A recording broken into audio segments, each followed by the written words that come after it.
Welcome to my channel on the best of fantasy. Today I am reviewing Sword of Destiny. This is the second short story collection in Andrzej Sapkowski's The Witcher books. The first short story collection I reviewed some time ago, and it's called The Last Wish. I'll put a link in the description below to my review of that.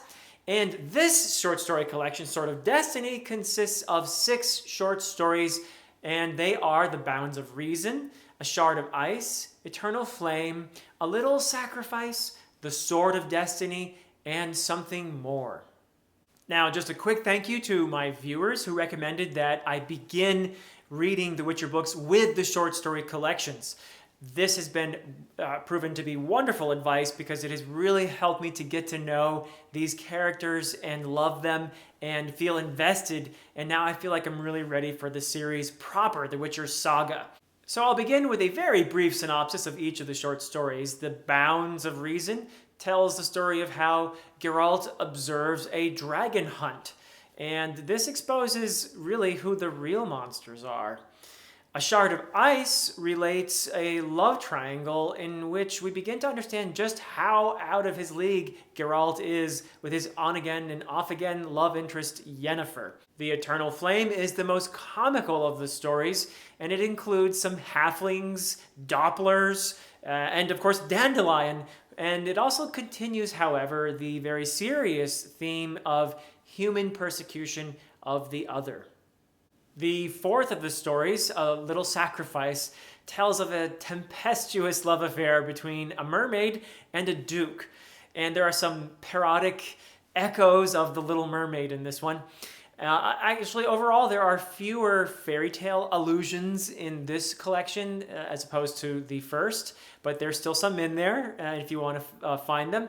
And also in this particular story, in A Little Sacrifice, Geralt and a female bard named Essie strike up an intense relationship with Dandelion providing some much-needed comic relief. The Sword of Destiny introduces the Forest of Brokilon.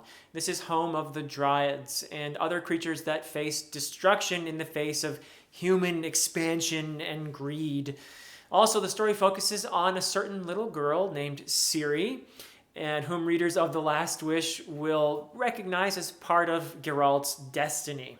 And then there is Something More, the last of the stories, and this continues the thread of Geralt's destiny, including some very important pieces of his origins which are told in some very interesting flashbacks. And while she is not present, Yennefer is a strong presence in this last story as well, and it helps us, this story helps us understand Geralt's devotion to the sorceress. Now for some observations about the stories as a whole, which I thoroughly enjoyed. Especially, however, in the beginning, there's some of the same tired humor that sexualizes women, but less so than in The Last Wish, the first short story collection, and thankfully it almost disappeared in the final 2 stories or so, to be replaced by the much more interesting relationship between Geralt and Ciri. The role of father figure brings out some of the best character work I've seen in the stories so far, giving Geralt some depth and allowing Sapkowski to explore the theme of his emotions and his vulnerability, which are, it's not supposed to exist since he is a Witcher. And there's also the theme of otherness, which is one of the strongest things about these stories so far, in my opinion. From beginning to end, the stories deal with not only Geralt as a social pariah being a Witcher, but also with the marginalized status of the various beings that humanity has come into contact with and subdued.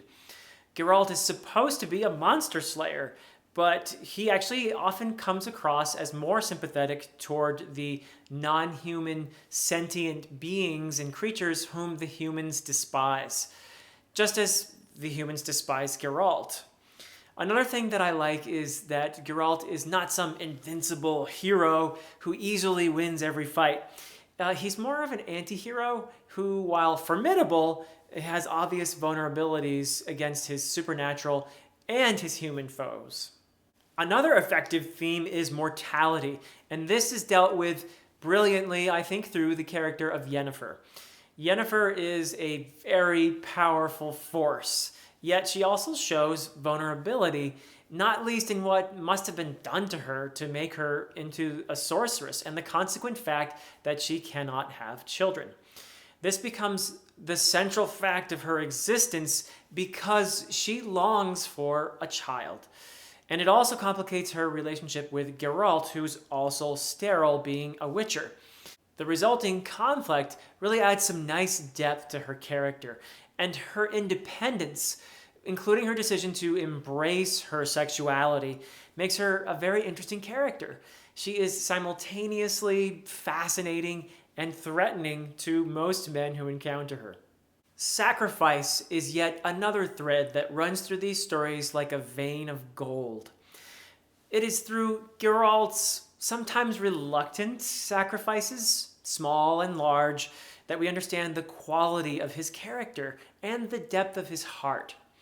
For a fellow who is supposed to be mercenary, he's often caught doing the right thing, and his status as an outsider gives him insight into the suffering of others, which also leads to his acts of compassion. Geralt as a character is absolutely compelling. The attraction to these stories for me so far is most certainly very much about the characters, and that would be Geralt and Yennefer and Dandelion and Ciri and really all the rest, but especially Geralt as we wander the world with him. He's a source of both fascination and revulsion for those he encounters, and also of fear, and particularly for attractive and untraditional women of desire. His loneliness, however, makes his brief connections with others all the more bright and poignant, and his acts of compassion all the more touching.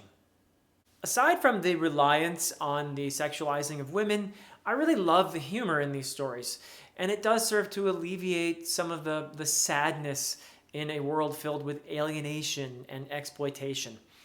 The dialogue is not brilliant, but it can be witty and clever, and often, especially when Geralt is talking, it can be effectively understated. Overall, the prose is a bit clunky at times, with many abrupt transitions, but I like the prose in Sword of Destiny a little bit better than I did in The Last Wish. And I honestly don't know if this is because of the translator. There's a different translator for Sword of Destiny.